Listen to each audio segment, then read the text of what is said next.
There's Brody Riggs to show and go. What a try, Brody Riggs. He threw the dump. Said there was no defence in front of his stroll over there, Riggs. Get on the left of the wall. He's going to go. He's gone to the turn. And Merck's just gone the line with a short ball onto the chest of Josh Barchez on the right of the upright.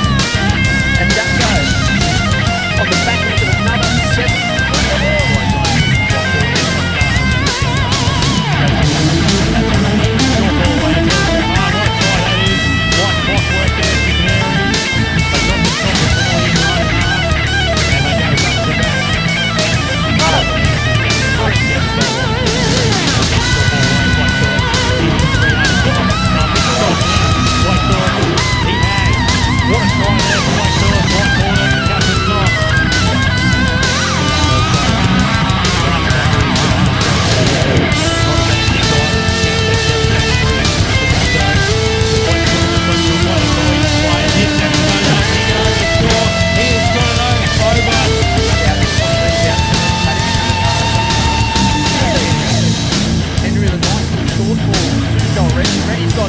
Out to Capan on the base. The riddle base the red light over the corner.